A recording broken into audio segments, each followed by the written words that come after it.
Original.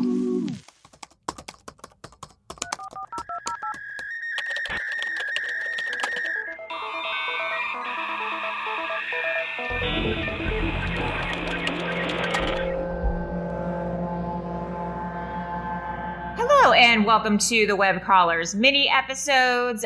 We have been popping these out every day, Monday through Friday. Thank you guys so much for all your support.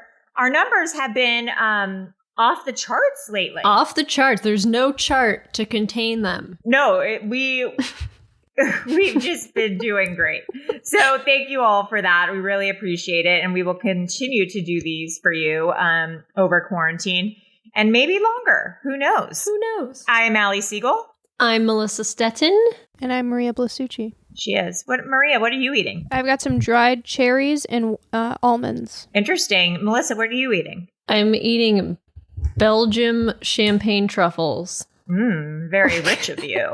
And I'm eating a banana. Today's episode was suggested to us by a listener who gave us an email, and it was really cool. I watched an episode of Ghost Hunters with Zach Bagans on it yesterday. Ooh. And he got haunted during it.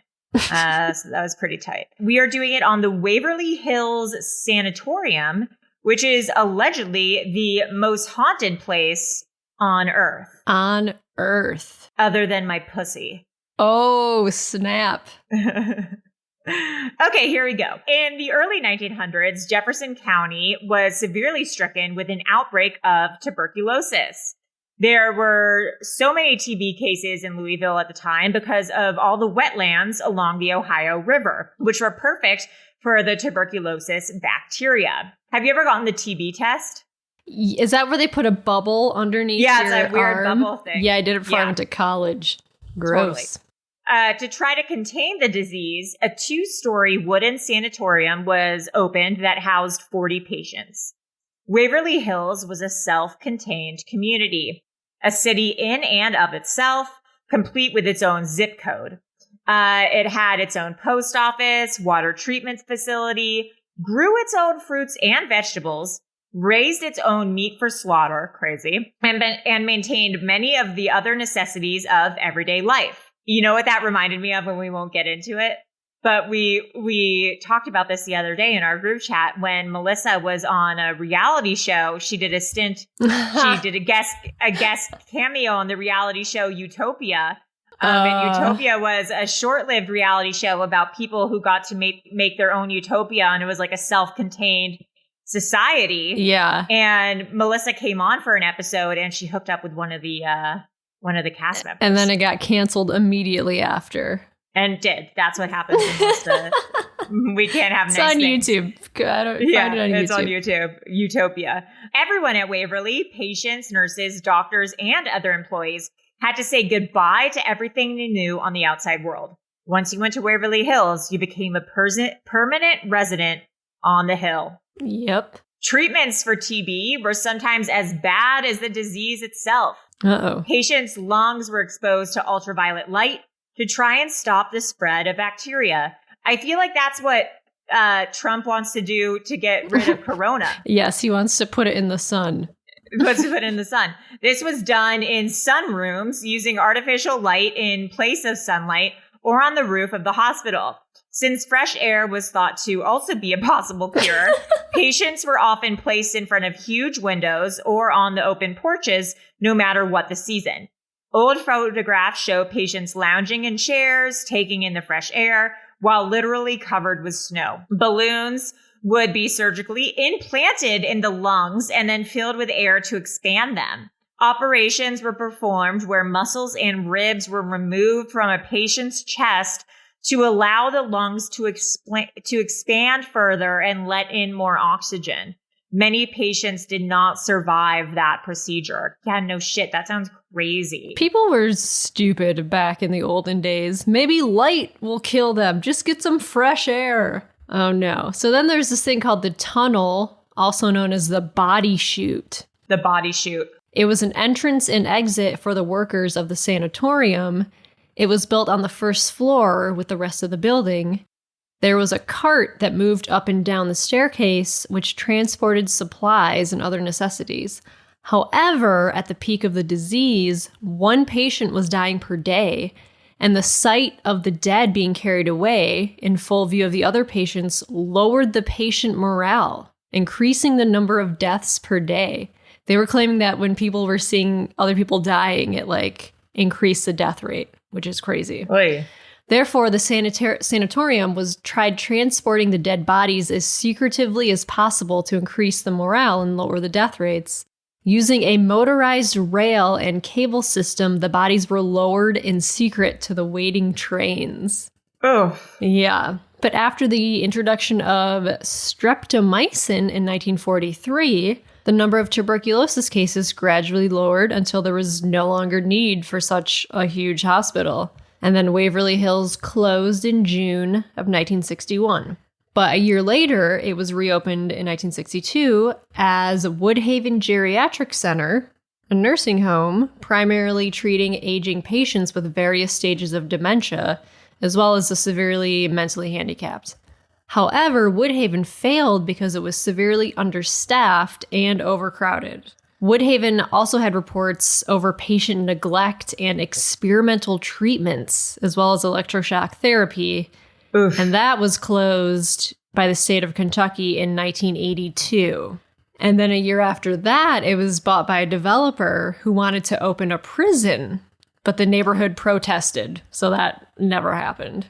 Can you just like open a prison? Well, you have to get like permits and like approval, and because this neighborhood protested, like I think you can protest having a prison opened. Yeah, but like I could like buy a lot of land, and if I get the right permits, it can be a prison. Sure, if that's what you want to do with your life.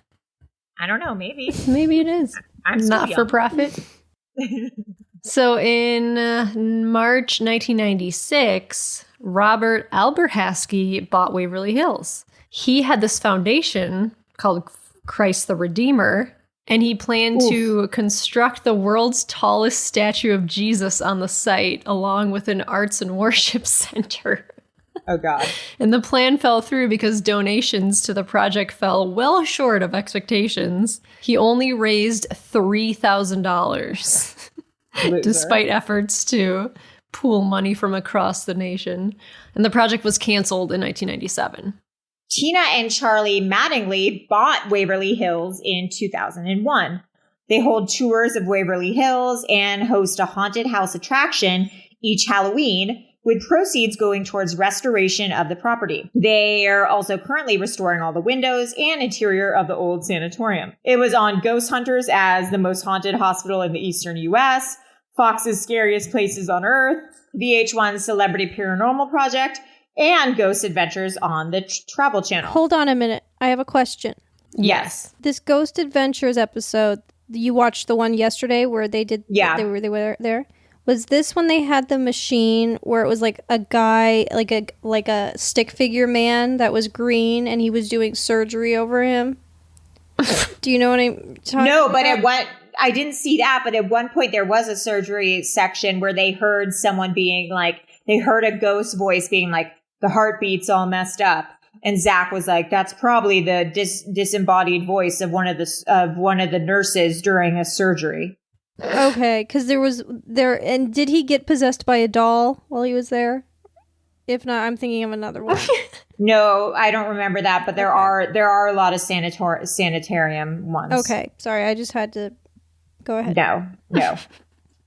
Okay, so ghost sightings. But he did go in the cave or like the body chute. Oh. And the guy who does the tours was like, yeah, I've been like punched by ghosts when I've been in the body chute before. Oh my God. I'm like, I don't think ghosts can punch you, but sure. The hospital gained a reputation for being haunted, and stories began to circulate of resident ghosts like the little girl who was seen running up and down the third floor solarium, the little boy who was spotted with a leather ball, the hearse that appeared in the back of the building dropping off coffins, and the woman with the bleeding wrists who cried for help. The one thing, though, that's kind of interesting is, remember John Tenney was like, sometimes places aren't actually haunted. It's just that like so many people have visited and believed that they're haunted. Yes. That it kind of like Manifests. perpetuates. Yeah, like manifests an energy. So like maybe that's what's going on here. I don't know. The most controversial legend of Waverly Hills was connected to the 5th floor of the building. This floor of the old hospital consisted of 2 nurses' stations, a pantry, a linen room, a medicine room, and 2 medium-sized rooms on both sides of the 2 nurses' stations. One of these, room 502, is the subject of many rumors and legends. This is where, according to the stories, people have seen shapes moving in the windows, have heard disembodied voices, and have even jumped to their deaths. According to the stories, a nurse was found dead in room 502 in 1928. She had committed suicide by hanging herself from the light fixture. She was 29 years old at the time of her death, unmarried and pregnant. Her depression over the situation led her to take her own life. It's unknown how long she may have been hanging in this room before her body was discovered. Ew. Yeah. So in 1932, another nurse who worked in the same room jumped from the roof patio and plunged several stories to her death. Oy. No one seems to know why she would have done this, but many have speculated that she may have actually been pushed over the edge. Okay, well, maybe ghosts do push. Yeah. So this place is the most haunted place on Earth, apparently. And you can apparently have a visit there. I wonder if they have a virtual tour. Let's see. Oh. Did you see they're doing, Tiffany Wicks sent us that the Conjuring House is doing a live feed. Oh, shut up. Really? The month. What's that place called? I can't remember, but yeah. That's sick. We got to watch that. Spookfest. The real life Conjuring House will be live streamed 24/7 for 1 week. Oh, that's cool. We got to watch that. Well, they're closed right now. Paranormal season runs March to August. Reservations are required. 6-hour paranormal investigation is $75 a guest. A private 8-hour tour is $1,000. Oh, what? Or $100 per person. Yeah, dude. They do this overnight tour where it's from midnight to 7 a.m. Oh my God. Like, no, thank you. I would not do that. There's no way. Like, I don't believe in ghosts, but there's no fucking way I would go to an abandoned sanatorium. No, It's I am like not trying to die. Scary. I don't like the dark. Yeah. I would be No, more thanks. afraid of like just random people living in there. Yeah, no. Like squatters. I'd be afraid Yeah. of squatters. All right. Well, Melissa, if people want to reach us, where can they do so? You can email us at webcrawlerspod@gmail.com or find us on Instagram, Twitter, Facebook, Reddit. Have you been there? Have you been to a Heard of spooky it? haunted house? Have you heard of it? What do you think? Yeah, let us know if you've ever been to one. And also, please rate and review us on iTunes because it really helps us out and we'd be very, very appreciative. Yeah. And that's about it. I am Allie Siegel. I'm Melissa Stettin. And I'm producer Maria. Cool. Bye. Bye.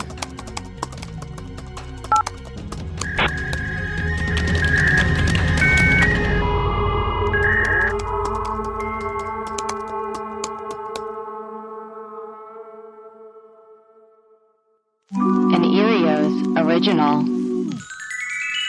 Powered by Acast.